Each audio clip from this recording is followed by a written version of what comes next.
Hola y bienvenidos a Vivir en Conciencia. Después de la entrevista que tuvimos de abuso sexual, surgieron muchísimas preguntas, dudas acerca de los tipos de abuso sexual, qué síntomas, cómo prevenir. Entonces, tenemos hoy a una coautora de Cómo sanar el abuso, que el abuso es posible, que es psicóloga, especialista en abuso y trauma. Ella es Amaya Torre Lares-Goiti. Bienvenida. Pues muchísimo gusto, yo encantada de estar aquí y de poder platicar pues de este tema y un poco que sea de utilidad para toda la gente que nos escucha, realmente para o personas que tratan o que conviven con esto o que lo hayan vivido. Sí, gracias. Platicando, cuando empezamos a platicar tú y yo de hacer esta entrevista, estamos las dos como en la misma filosofía de transmitir a la mayor cantidad de gente, porque es un tema que ha existido durante toda la vida, ¿no? Entonces, por años, sí. ¿Cómo hacernos conscientes y qué es el abuso sexual? ¿Qué es? Sí, totalmente como de cortar con ese tabú, ¿no? Porque entre más se hable y más se ponga en palabras, pues se hace como mucho más evidente que se puede sanar, ¿no? Entonces, ¿qué es el abuso sexual? Es una experiencia que rompe con lo más íntimo de la persona y sobre todo es una experiencia que rompe lo que la persona realmente piensa de ella misma. Es por eso que cuando empezamos a hablar de lo que sucede, de los sentimientos, de las emociones que esto genera, pues hay uno que es el más fuerte, que tiene que ver con el ser, con quién es ella, con lo que piensa de ella misma también. Okay. ¿Qué sería la vergüenza?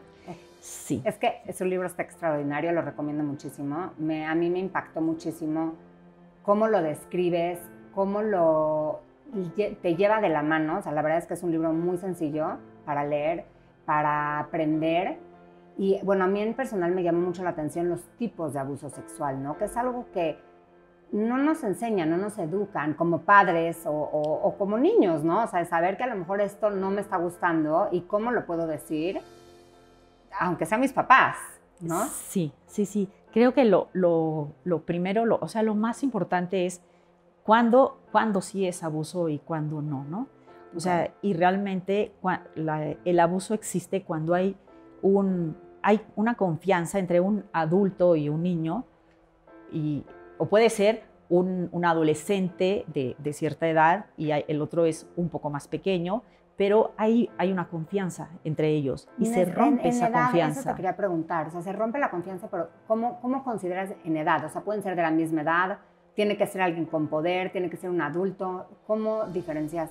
Desde luego un adulto con un niño, por supuesto, y que a lo mejor incluso tenga cierta autoridad, ¿no? Cierta autoridad y cierta confianza, a lo mejor pues eso también hace que él o ella se quede callada y diga, ¿cómo puede ser si esta persona es alguien que me quiere, es alguien que me debería de estar cuidando y sin embargo hay como está percibiendo algo que le está haciendo daño y eso es algo bien importante, hay mucha confusión en lo que está sintiendo.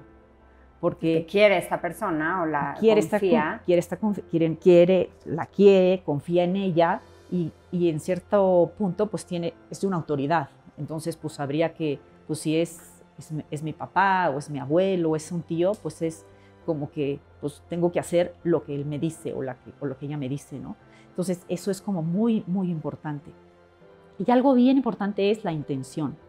O sea, la intención que tiene esa persona en provocar este abuso con este niño o con esta niña, ¿no? Y normalmente hablamos que hay una intención de sexualizarse a esta misma persona. Puede ser consciente o inconsciente, pero es intencional. ¿Nos puedes poner un ejemplo? Mira, te voy a poner un ejemplo de un caso que tuve, que el niño sería jovencito y la mamá pues estaban en la playa, vivíamos en un lugar de playa, le pedía al niño que le untara bloqueador, ¿no?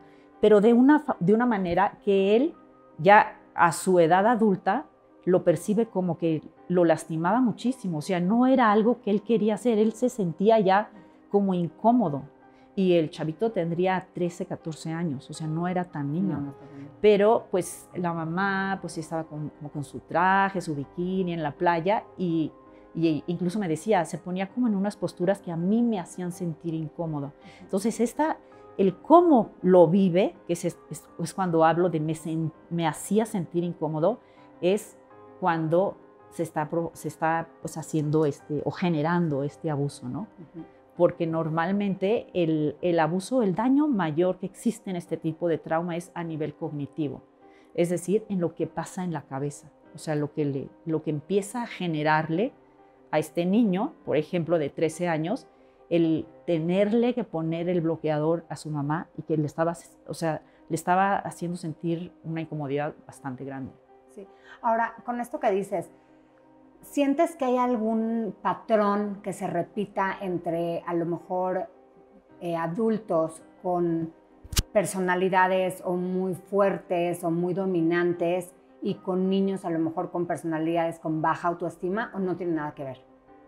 Pues no es que sea un patrón, pero sí se ha visto y en grandes estudios es que si una mamá por alguna razón o el cuidador principal vivió un tipo de abuso, el hijo o hija de esta persona quizá también puede vivir algún tipo de abuso, ¿no? Es transgeneracional. Entonces, es cuando se dice que puede ser transgeneracional y puede ser cualquier tipo de abuso, o sea, a lo mejor la mamá por alguna razón vivió una falta de cuidado de sus papás, entonces pues no tiene como saberse cuidar y saber cuidar a alguien.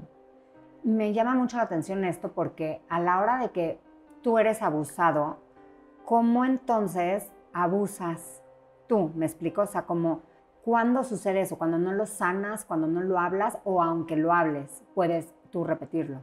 Pues es una de las formas que luego empiezan a salir, o dejándote ser abusado o convirtiéndote en abusador. Y puede ser o abusador sexual o de otra forma, incluso puede ser o en el trabajo o algo así, ¿no? Okay. Y ahora, ¿el abusado llega a sentir cierto placer? Sí.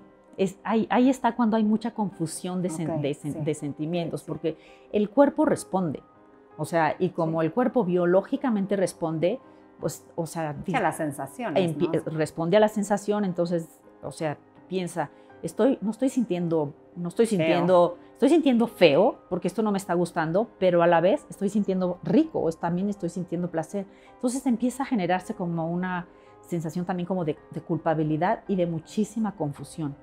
Entonces, muchas veces luego por eso crecen y tienen problemas en la sexualidad, ya sea o se vuelven hipersexuales o al revés, la clausuran. Asexuales, ¿no? Totalmente. Y es que es por eso, hay muchísima confusión en pensamientos y muchísima confusión en emociones. Okay. ¿Qué síntomas podrías, o sea, cómo tú como mamá te podrías dar cuenta que algo está pasando con uno de tus hijos? Ajá, mira, te puedo hablar como de un caso de una chiquita de 5 años en que la mamá me contactó la mamá porque me dijo que empezó a jugar con unos juguetes y puso a sus juguetes como que así, o sea, sobrepuestos, ¿no? Entonces como que le llamó la atención y le dijo, oye, ¿qué está pasando? O sea, ¿por qué de pronto estás así? No le quiso decir nada.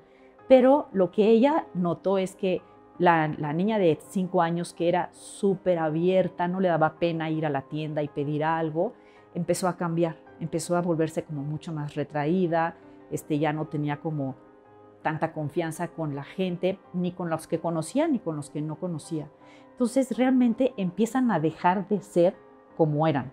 Empieza a haber como un cambio. Que empieza a cambiar la acción, sí. Lo puedes ver en la acción. Empieza a cambiar en sus actitudes, en su forma de relacionarse.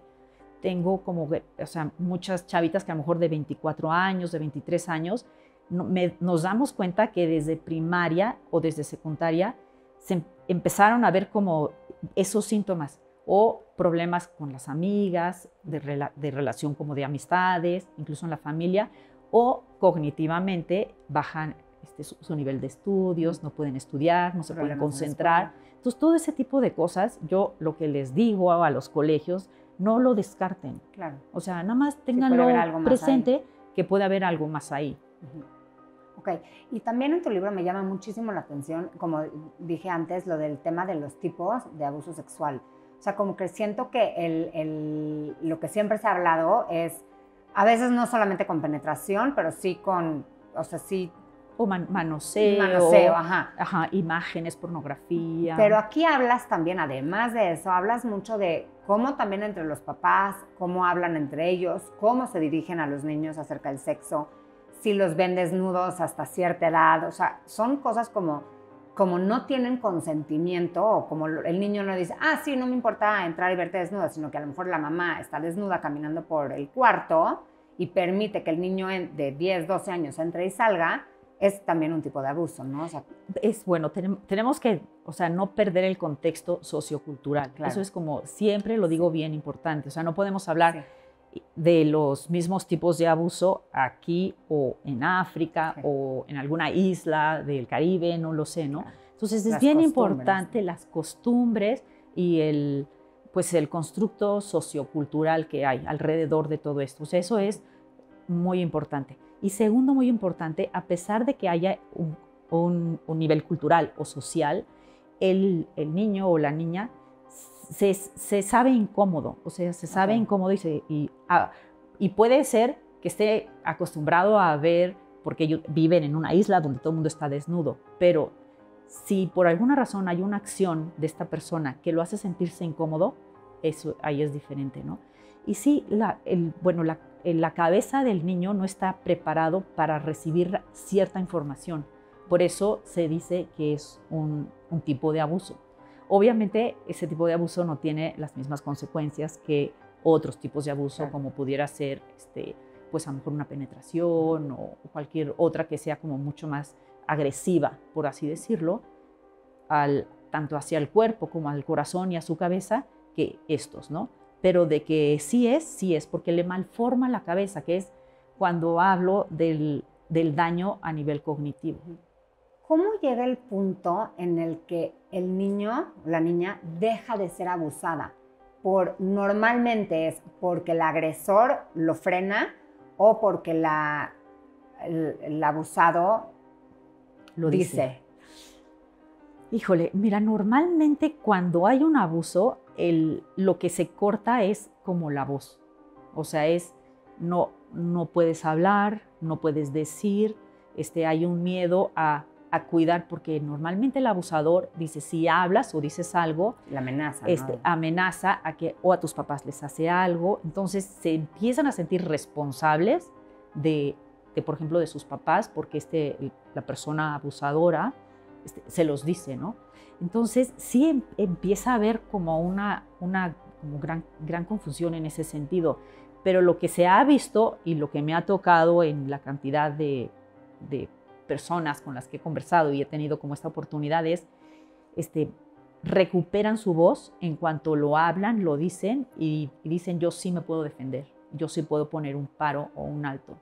Porque muchas veces nos damos cuenta del abuso a veces con cosas que no tienen nada que ver con el abuso. A lo mejor permiten abusos en el trabajo o en amigas o con el novio.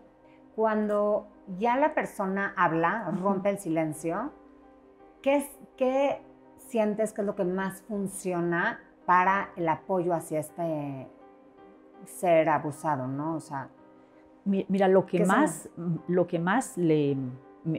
les ha funcionado es ver que el abuso lo abren, o sea, ya rompen el silencio y darse cuenta que el abuso tuvo un principio y un fin. Y que no todo en la vida va a tener como esta visión o los lentes del abuso, ¿no? Y empiezan a distinguir, ellos, eso es lo más increíble que pasa en esto, empiezan a distinguir cuando se ponen los lentes del abuso y cuando no los tienen. Y que no solo eres esa persona, ¿no? O sea, eres mucho más eres, por supuesto que hay mucho más, y que a pesar de que hubo un abuso, hubo muchas ocasiones, que eso es lo que sacamos, hubo muchas ocasiones en las que ellas sí tuvieron voz, o sea, los efectos que tuvo el abuso en esta persona, que se los preguntamos, ¿no? ¿Cuáles fueron los efectos que esto tuvo? Cuando te dicen, pues sentía que no podía hablar, que no podía decir lo que quería, que no era libre, que no podía libre, exactamente. Y podemos sacar una experiencia en las que esos efectos no tuvieron efecto o que se opusieron ellas mismas, se dan cuenta que sí lo pueden sanar. me encantaría decirte que la vamos a borrar, pero no, es parte de este capítulo que vivieron, pero aún hay más. O sea, eso no los va a definir. Sí. Entonces, eso es, a eso queremos llegar con el trabajo del libro, ¿no? Sí, y lo llevas muy bien. O sea, cómo vas poniendo tus ejemplos, y sobre todo hay una historia que me encantó que cuentas del hombre que meten adentro de la cueva, pero cómo cuando estás adentro no ves otra posibilidad. No ves otra posibilidad y realmente... No ves salida. No ves salida. Y normalmente la salida está pues en lo más oscuro, que es entrarle pues al dolor, porque lo que no se puede sentir pues no se puede sanar, ¿no? Sí. Y bueno, pues hablando de sentimientos, como te comenté, el más importante es el de la vergüenza. Es lo que más se daña, porque el abuso ataca como a la parte del ser. La culpa está en el hacer y la vergüenza está en el ser, en este sentimiento de no ser suficiente o de que hay algo malo en mí, y entonces pues ahí lo estoy viendo, ¿no? Porque eso es lo que hace esta experiencia tan traumática. Okay. Y para retomar nada más el tema de vergüenza y culpa, ¿cómo definirías la culpa en el abuso? Mira, la culpa en el abuso va como pasa como por varios pasos, sí, porque por alguna razón empiezan a sentirse culpables, como esto me pasó porque yo lo pedí, ¿qué hice yo? Algo tuve que hacer para que esto me pasara. Entonces empiezan a confundirse como en lo que hacen, ¿no? Y como que empiezan a responsabilizarse por lo que pasó, en base de qué es lo primerito que hacemos, darle o dejarle la responsabilidad al quien tuvo la responsabilidad. Sí, que lo dices muy claro, la culpa no la tuvo la víctima, la culpa 100% jamás la tuvo el agresor. Sí. Jamás, jamás, y eso debe de quedar clarísimo, clarísimo, pero por alguna razón como que se empiezan a confundir, como el daño está como a nivel cabeza. Pues es tanta confusión, no sabes ya ni qué fue primero, ni qué hice yo, ni qué pasó, cómo. Y también hay esta parte de negación. Sí, pues eso es una defensa. O sea, realmente es un mecanismo de defensa el bloquearlo, el negarlo. Incluso nos ha pasado la disociación, que hemos hablado con jovencitas que cuando nos hablan del abuso nos dicen que cuando lo estaban viviendo era como si no fueran ellas y lo veían como en un tercer plano, como si fuera una película. Que es una forma de no sentir tanto dolor, ¿no? Pues en ese momento. Exactamente, es una forma de no sentir tanto dolor. Ok. Y estadísticamente, ¿tienes algunos datos que nos puedas compartir? Sí, está muy fuerte, porque a lo mejor en un grupo de 10, 7 lo han vivido. Son más en mujeres que hombres. Y lo más impresionante es que arriba del 95% es intrafamiliar. Sí, está muy fuerte. Es intrafamiliar o, por ejemplo, alguna persona de confianza de la familia. Puede ser un chofer, que últimamente me ha tocado en varias situaciones, que el chofer abusa de la niña de la casa. Ok, gracias por eso. Y pues por último, ya para cerrar, ¿hay algún consejo, alguna recomendación que nos puedes dar a todos los que te vemos, te escuchamos? Pues mira, recomendación, bueno, además de leer el libro, porque sí está muy... Sí, sobre todo para estar como con más conocimiento. Eso creo que es muy importante. Uh-huh. Luego, otro que se me hace como muy importante es que hay luz.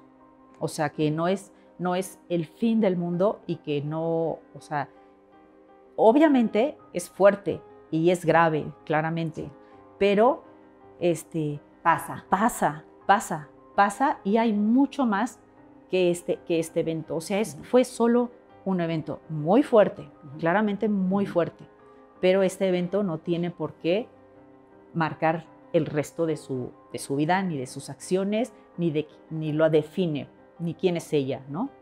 Y bueno, y otra recomendación es hablarlo. O sea, como mamás, si tienen niños y niñas chiquitos, como que sí, pues no no tenerlo como oculto, hablarlo como de una forma muy natural. Como les hablas de la sexualidad o como les hablas de la nutrición, ¿no? Sí, como les hablas de la nutrición. O sea, si alguien o si yo misma en algún momento te lastimo en ese sentido o te hace sentirte incómodo, mal, me lo dices. Y eso como que sí es bien importante. Como que pueda haber comunicación en este sentido. Que sea un tema que se pueda hablar, no que sea un tabú y un mito y que... Y eso me pasa, yo lo hablo natural, llego a una comida, me platican del libro y empiezo a hablar y silencio sepulcral. Sí, incomoda a la gente. Y incomoda a la gente. Sí, que a lo mejor cuando lo hablas en una mesa de 10 personas, como dices, a lo mejor 3 o 4 sí, sufrieron eso de chicas. Ajá, entonces, y bueno, hay algo que también, no sé, no lo hemos dicho, pero creo que es bien importante. Si hubo un abuso y la mamá o el papá, como en este caso que te dije de la niña de 5 años, la mamá se lo dicen, a pesar de que sea el primo o alguien más, toma cartas en el asunto, claro. La niña, este abuso, no va a haber repercusión. Se siente apoyada, ¿no? Se siente apoyada, se siente escuchada, mi voz tuvo voz. Claro, porque con el agresor no. Y exactamente, y me escucharon, entonces eso es increíble, porque si hay un doble abandono, la mamá le dice, no es cierto, es terrible. El cómo es mi hermano o algo así que defiende al... Aquí no pasa eso, en esta familia no pasa, o en esta cultura, sociedad no pasa. Sí. Ahí es un doble daño y más fuerte. Entonces hay que apoyar. Sí. ¿Y dónde podemos encontrar el libro? El libro lo hay, bueno, es de Editorial Trillas y lo hay en las casas de libro Trillas, en Gandhi, en línea. Yo lo pedí en línea y la verdad me llegó al día siguiente. Ya, perfecto. Sí. Me en avisaron la página de Trillas. Sí, me avisaron la semana pasada que se acabó, entonces va a haber una segunda reimpresión. Okay. Entonces, nunca dejan que se acabe antes de empezar a reimprimir. Sí. Entonces, debe de haber todavía. Ok, pues gracias. Sí. Ok. Gracias por estar acá. Es un tema duro, es un tema fuerte, pero como dijimos al inicio, la idea es poderlo hablar, poderlo transmitir, que no sea un tabú. Y entre más lo podamos comunicar, expresar, preguntar, curiosear, pues más fácil vamos rompiendo con los tabús y los mitos y los... Quitarle este estigma tan fuerte, o sea... Sí. Porque sí es fuerte. Porque sí vive, es parte de la sociedad, es parte de la vida, ¿no? O sea, así es. Desde siempre. Así es. Pues gracias, Amaya, gracias por estar acá. Encantada. Gracias a ustedes por escucharnos y nos despedimos. Ok. Bye.